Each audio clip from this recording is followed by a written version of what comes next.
Hello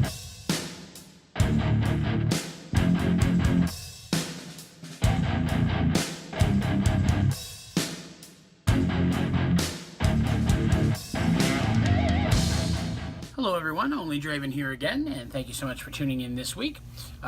Big week, lots to talk about this week. I had my 4-month post-op visit today with my dietitian at my surgeon's office. So there's been some big changes to my diet, what my requirements are, what I can eat, as well as some vitamin changes and things of that nature. So I'm going to talk a lot about the newest phase of the diet, which is phase 4. Phase 4 is the final phase. It's pretty much what you're on the rest of your life, which still has some limitations, but much less limitations than any of the earlier phases. So what I'm doing starting today will be what I do from now on. So we're going to get into details on that a little bit later. We'll talk about how the week went, as well as just, some random thoughts and stuff I'm going to throw at you. So again, thank you everyone who's been joining me on YouTube. I definitely appreciate everyone who's been going to my website. I know I talk about it every week, but I mention it again. Here's my link down at the bottom, www.onlydraven.com. I will be posting, of course, this video and all my videos on there as well. It's a central location you can go to see all my videos in order. You have to search around YouTube for them if you don't want. I'll be posting up later today some new progress photos. So definitely check those out. You can see progress photos that I take usually every couple months or every month at this point. A couple photos, me and my unglorified shirtlessness, just kind of showing you where I've been and where I'm at currently, so you can kind of get a feel for how much progress I've made. So definitely check those pictures out as well, and those are on my website. Thank you again everyone who's been visiting my Patreon page, and most importantly the folks who've also been subscribing and liking my videos here on YouTube. The subscribers helps me out an awful lot, not from any type of financial standpoint, but it helps my channel grow, and it gives me access to more features that YouTube gives its creators. So definitely hitting milestones. That I'm only 5 away from 100, so I'm really excited to hit the 100 subscriber mark. That's going to be pretty awesome. So if you haven't subscribed to my channel yet, please do so. Subscribe button down at the bottom. I usually have a link at the end of my videos. If you enjoyed the video, be sure to click like on that as well. But we're going to go ahead because we've got a lot to talk about today. I'm going to jump right into our weekly check-in, and then we'll talk about the new diet. So let's get right to that.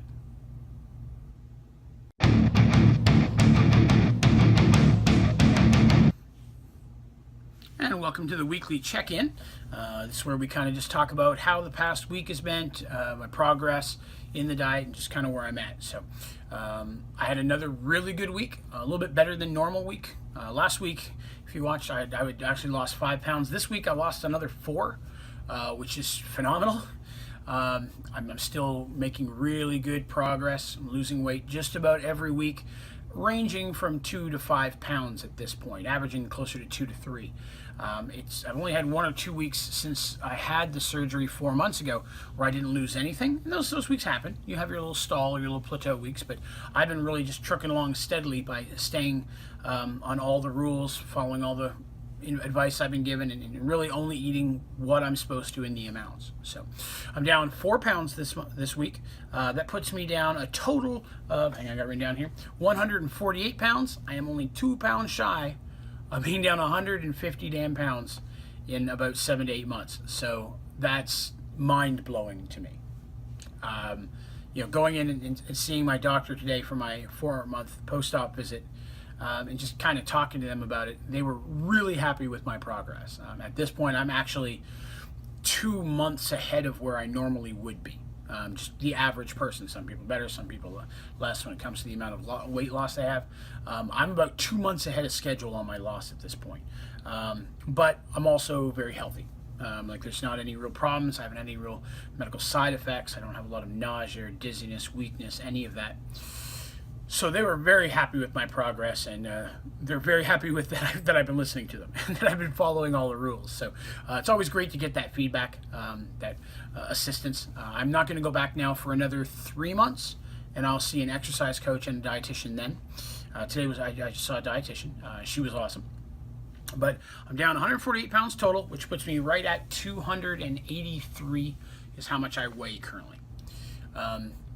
So that's good loss. 2 pounds away from 150. That's phenomenal. For those of you who've been watching me for a while, you may remember it was just a couple months ago I did a giveaway for hitting 100 pounds. It hasn't been that long since I hit the 100-pound mark, and now I'm about to roll over 150. We're going to kind of talk about right now just a little bit what we talked about in my meeting, the information I got, and then in a separate section we're going to talk about phase 4 of the post-op diet, which is the permanent diet, and what we do. But I'm going to make that a separate section, so that'll be after this. Right now we're going to talk about kind of what happened in the appointment. As I mentioned, I'm doing well. I'm ahead of schedule for how much weight I've lost. At this point, I've lost over 50% of my BMI, which is great. We talked about goals and what my goal weight was. When I first went in for my very first consultation, which was December 19th, 2016, my surgeon, Dr. Williams, in case you've not watched my videos before, I had my surgery done at the New Life Center for Bariatric Surgery. I'll put the symbol up in one of these corners. I always point to corner and I put it in the opposite one. It's going to be the one where it fits better, but that's them. I will put a link to their website as well in the video description for this video, as well as all the links to my social media like I normally do. If you'd like to get out some more information, they are an amazing group of people who've been nothing but supportive and wonderful with me. So I highly recommend them if you're in this area or you're willing to travel to get your surgery done right. Definitely check these folks out. But I went in there when my very first consultation, and just as a rough estimate, the weight goal that they said we would shoot for would be about 225. Now, for my height, per the charts, I'm supposed to weigh about 178. So 225 was always in the back of my mind a little higher than I really wanted to be. So when I went in there today, one of the first things she asked me was, what do I want to be at? Which, I never really had put a whole lot of thought into it. I just kind of been focusing on that, what I was told, the 225. And talking to her, I said, I guess maybe I'd actually like to be closer to 200 because I'd like to put a little muscle on. I'm not trying to be the Rock over here, but I would like to have a little bit of definition and muscle. So, and she did some math. She said that's totally doable, totally a healthy size for me. If I actually want to be a little more or a little less, that they really want me to be comfortable with how I look and how I feel. And so we're going to shoot at this point for 200. But she said, if I get to 205, 210, and I'm happy where I'm at, or I want to go a little bit further past 200, we can definitely work on that as well. But 200 is where I'm setting my goal, which means I am now 83 pounds away from my goal, which, to be honest, is not but a little bit more than half of the weight I've already lost. I've already lost right at about 150. I only need to lose about 83 pounds to get to that. And that will slow. I'm sure that over time I'm going to lose less weight as the diet changes and as things move forward. But to know I'm that close to being at such an amazing weight, smaller than I've probably ever been since I was a child. I'm right now at 283. 275 is the smallest I've ever been able to get dieting and exercising myself, and that did not last long. So I'm 8 pounds away from hitting that. 9 pounds, and I'm smaller than I've been since high school. So to be so close in such a relatively small period of time is literally mind-blowing for me. We talk about the surgery as a tool, and the surgery can be a life change, but till you've really began to experience it, you really just don't know how much of a difference it can make. And the surgery isn't it. You have to show self-control. You have to follow the rules. You got to follow the guidelines. If you don't, you're just going to fall back to where you were. But if used properly, which as I'm doing my best to do, it's an amazing tool which can show some phenomenal results. So 200 is where I'm shooting for at this point, currently, give or take. Maybe I'll get a little higher than that, but with some muscle and be happy where I'm at. We'll see at that point. But 200 is where I'm going. We talked about a couple other things. I'm going to continue with the multivitamins and such I've talked about a couple of videos ago. I talked about the vitamins that I take. I use the Life brand, and so I definitely use those, and I'm going to continue to use those. I don't have to take any other medications.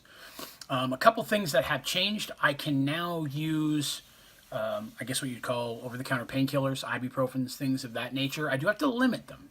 Up until this point, I was not supposed to use any, so I've not had any in like 4 or 5 months, which most of the time I would need them anyways. A little bit of a headache I can deal with. But I have had a bit of a sore tailbone from sitting down a lot, which she told me today is very common for surgery because we just don't have as much padding down there as we used to. So I have to sit on some pillows. I'm sitting on some pillows right now to make my booty a little bit more comfortable. But if I use them more than 2 or 3 times in a week's period, they recommended that I take Prilosec as well, an anti-heartburn, because ibuprofen, things of that nature can cause heartburn, upset stomach. So it's good to be on the Prilosec or something like that when you're taking those. So her example was if I was to sprain my ankle and have to take them for a month for that, I would want to go on to the Prilosec for that time period and come back off it when I'm done. So it's good to know that they're there if I need them, although I'm still going to try to keep their use to a very, very minimum. I didn't use them much beforehand, so I'd like to keep it to that little to none, unless I experience an actual issue. I fall, I hurt myself or something. I'm a klutz. So that's one thing that's a little bit different. The diet requirements and such, like I'm going to talk about those here in a minute. So right now I'm just talking about kind of the other stuff. So I talked about how when I eat sometimes it feels nauseous, but that's what I believe is really me feeling full, because I never really experienced that before I lost weight. I mean, I could eat till I was going to throw up and I still was hungry. Now my body's telling me to stop. And she said that using that as a good sign to stop was really well. I was doing the right thing. So the only food I've come across that makes me nauseous every time I eat it at this point is mustard. Any form of mustard. Honey mustard, Dijon mustard, I've tried regular mustard, all of it, and none of it will settle well. I can use it in a recipe, but if I use it as like a condiment, mustard just does not settle well for me now. So mustard is something I have to shy away from, which is sad because I used to put mustard on everything. But overall, everything else I'm doing is going to stay pretty much the same from this point out. The vitamins I take, the medications. They did do some blood work today. Took 8 vials of blood from me, which is a lot. I'm a big dude, so there's a lot in there. Oddly enough, I've experienced a difficulty giving blood most of my life. Usually it takes 2, 3, sometimes even 10 tries for them to get blood for me. My veins have always been very, very deep, and I have something called collapsible veins. So when they poke them, sometimes they just give up. My mother has the same issue, and she's very often had to have even drastically higher attempts than that to give blood. So I always have to warn them when I go in, hey, it's hard sometimes. I usually end up having to pull it out of the back of my hands or between my fingers. Today I went in, first try, snagged it right out of my arm like they normally don't. And it was a strong vein. 8 vials of blood out of that one vein. That's unheard of for me in my whole life. And she said straight up, the amount of weight I've lost is definitely the biggest reason for that. They're not deep veins anymore because there's not as much meat between the surface and the veins. And just because I'm healthier and such, it's just stronger veins. So that was an awesome byproduct of losing weight and getting healthier that I never really considered until today. So that's awesome. Another perk that comes with losing weight and getting healthier is it's easier to draw blood from you. It was less painful. Lickety split, I was in and out 1 poke, and that does not happen for me. It's almost always at least 2 or 3 tries. And if I need a lot of blood, it's going to be several different veins in order to get it all. So awesome perk. But great week, great news from a dietitian. I'm really excited with everything I've been told. And then really the big change is now going to be the diet. And so we are going to skip into the next section, and we're going to talk about phase 4 of the post-op diet, the permanent diet.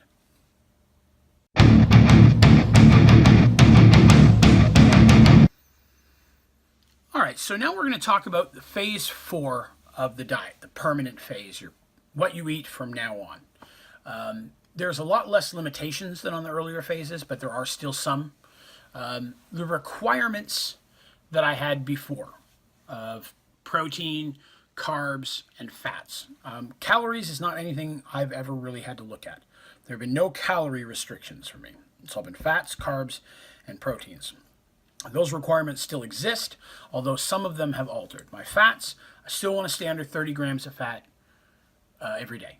You know, I knew that going in. The fats is something I'll be cutting back on permanently, and that's been the same requirement since phase 2. So under 30 grams of fat stays the same. The next big one is carbs. For the phase 2 and 3, my goal was to stay between 30 and 60 grams of carbs a day. For very many people, they struggle to keep it under 60. There's a lot of carb-high foods out there. I've been very lucky that I've had the opposite problem. Because I don't eat anything with carbs in it at this point, I've been struggling just to get 30. In fact, I'll show you, I drink Gatorade, the G2, which is kind of like the light. One bottle of this has 13 grams of carbs in it. I drink skim milk, which I prefer anyways, because that's got some protein in it and carbs. But I'm having to drink things just to get my 30 grams of carbs in a day, because I'm not really eating any carb food. I've been advised now that I don't actually have to get 30 as long as I don't feel tired. Carbs are very, very linked with energy. And so if I start to feel, just dragging, I don't feel like I'm having the energy, then I would need to increase my carbs again. But she advised that as long as I feel okay, and I'm not tired, I'm not getting run down quickly, that it is okay for me to go a bit under that 30 if I'm struggling with that. So that's awesome news, because carbs has always been a concern. Now, as I move into phase 4 and I can now start adding starches and some more carby foods into my diet, I'll be able to sub out things like the G2 and replace it with some actual carb-based foods. But I have a concern that carbs would be a slippery slope for me, that if I eat too much of the starches, I may get back into eating what I was before and kind of derail my entire progress. So I'm going to do my best to continue to limit it, probably even more than I'm required to. That's a personal limitation I'm giving. It is not something that I've been told I have to do. But I'm going to try to keep my carbs continuously low and stay away from as much starches as possible. I am enjoying the progress I am making. I am so excited to see where I've got to already and where I'm going to get. I don't want to do anything to screw that up. So I'm definitely going to maintain my health requirements. I don't want to get sick either. I want to be healthy, but I'm going to limit my carbs. Then the last one is going to be proteins. At this point, my goal was to get over 90 grams of protein a day. That's what I've been doing. And to do that, I've been drinking protein shakes 2 a day. I drink the Premier pre-made protein, just chocolate. I didn't like any of the other flavors. But I like the chocolate. It's like chocolate milk. And I was a big chocolate milk drinker beforehand. My new goal is to get 170 to 175 or more a day. That is a lot. That's almost 100% increase in protein. So that is going to be a definite challenge for me. Some of the foods that I've been eating on phase 3 as a primary meal, as an example, cottage cheese. A lot of times cottage cheese was my breakfast. Cottage cheese just does not have enough protein in it to be a standalone meal for me at this point. To hit that goal, I'm going to have to increase the amount of protein that falls in each one of my meals, which will be a bit easier because the most important thing, my serving size has now increased. 4 to 6 ounces is what I'm going to be shooting for. I was 2 to 3 ounces, and I'm not going to go right from 2 to 3 straight to 6. I get full very often around 3 ounces. So it will be gradual over the next few months, increasing that. She said at this point in the post-op diet, my body will start craving more, so that will become natural. But she said 4 to 6 ounces really needs to be the meat. You can have a little more than 4 to 6 ounces with sides, like vegetables, fruits, whatever. But I really need to have 4 to 6 ounces of meat, high protein meat. So meat, I'm going to have to work into every meal. So I'm thinking for breakfast, and not just meat, but other high protein things. Eggs would be a good example. I've got it listed here. One egg has 8 grams of protein in it, but also has 6 grams of fat. You got to calculate for the fat. So there's a lot of protein in eggs. So that's definitely a breakfast thing. If I could do maybe an egg and a breakfast ham, or eggs and maybe some bacon, something like that, like a low-fat bacon. I'm definitely going to look into those options, but I'm going to have to definitely drastically increase the amount of protein in my meals. Lunches I'm pretty good with because I eat tuna. And a tuna serving size, let's see, you're looking at 13 grams of protein minimum in a half can of tuna. Yeah, I can eat a whole can at this point. I'm getting 25 grams of protein just at lunch purely from tuna. So that's a good chunk. So I need to make sure each of my meals has that, dinner especially. So big protein change. Protein is everything, especially since and she said the same thing, since I'm wanting to gain a little bit of muscle, protein will definitely be needed for that as well. So I'm going to maintain and drastically increase protein intake at this point.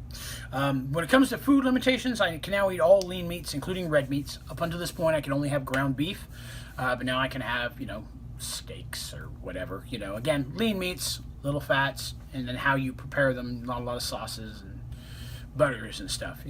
I can do all seafoods and fish, eggs, cottage cheese, Greek yogurt, beans, protein bars, fruits and vegetables, whole grains, and whole wheat starches. Now, things to limit or not to eat at all is going to be, of course, dry or tough meats. I did get clearance that I can add beef jerky in. I am not supposed to snack. I'm still going to have just 3 meals a day. I'm not going to drink during my meal or for 30 minutes after. But when it comes to jerky, I have a situation, maybe I'm out for the day. I don't eat out much anymore, but say I got to wait till I get home, but it's an hour or two later than I normally would eat. I'm feeling a little, starchy from that. Grabbing a small pack of beef jerky, she says, is totally cool. A high protein snack if I have to, but I shouldn't make a regular habit of it. Eating it because I'm hungry and I need that protein, totally cool. Eating it because I'm bored or sad or any of the other reasons I would normally fill my face with food, I need to stay away from that still. So I don't need to keep snacks or plan on snacking on a regular basis, but in a pinch, it is acceptable. So I'm going to do my best to maintain 0 snacks, as I have not had a snack in 4 months at this point. It's just been my 3 meals, and I'm going to try to continue that all the time, except for in those extreme situations like I recommended. I still can't have alcohol. There's no alcohol for at least a year after surgery, and I'm only 4 months out. I was never a huge drinker anyways, but socially sometimes it's nice to have it. But I got to stay away from that.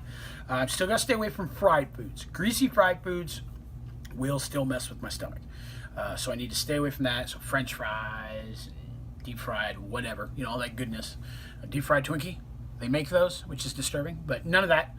Further away, I'm also not going to have refined sugars or desserts. Things like ice creams or making a dessert for something after dinner. They really recommended staying away from that. Sticking to my 3 meals, because desserts are a slippery slope. It's not something you really need, it's just something you want.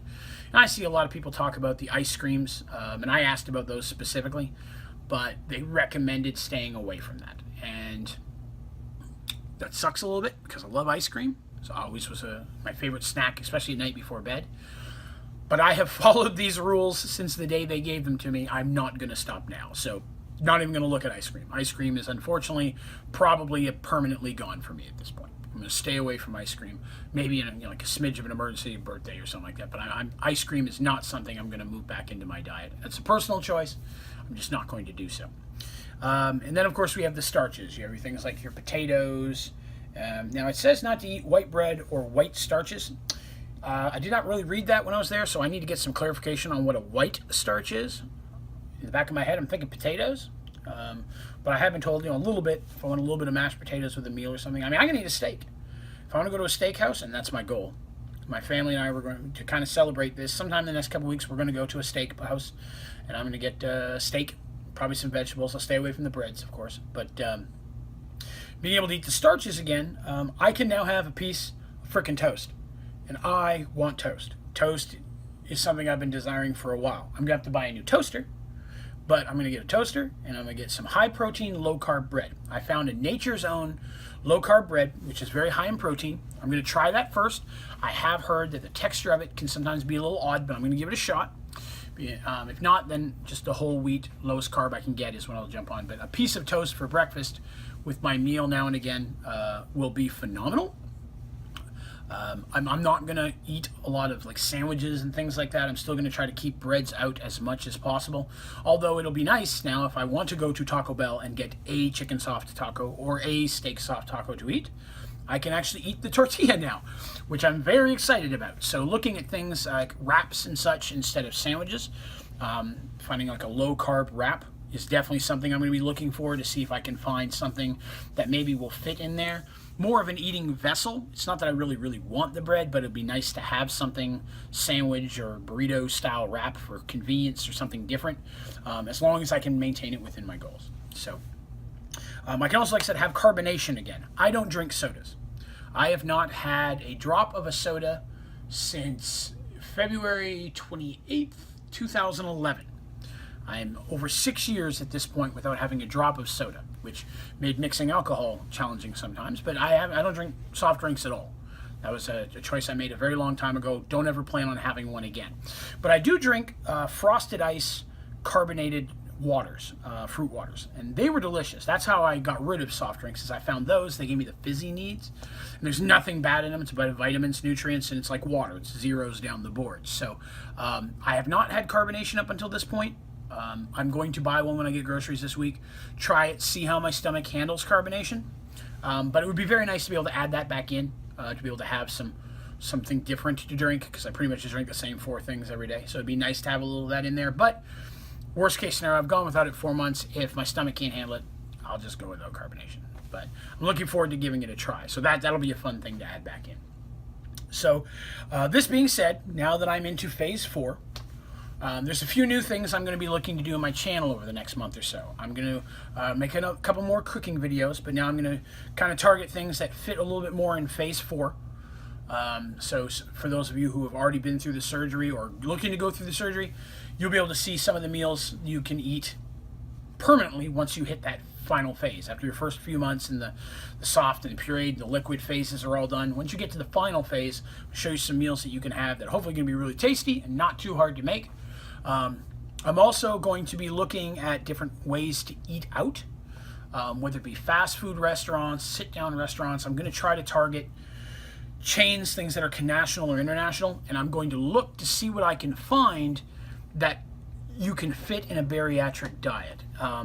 Everyone likes to eat out. It's a convenience.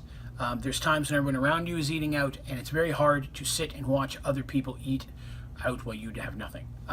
So I may not succeed, but I'm going to try to see if I can find different things or options that you can have at different restaurants, ways of ordering things that would still let you stay within your bariatric requirements, but still give you a little bit of the convenience or even just the pleasure of going out with other people. It's a slippery slope. You got to be real careful not to let that open up the door to just eating out and eating junk food and going back to what you're doing before. You'll destroy everything you've done.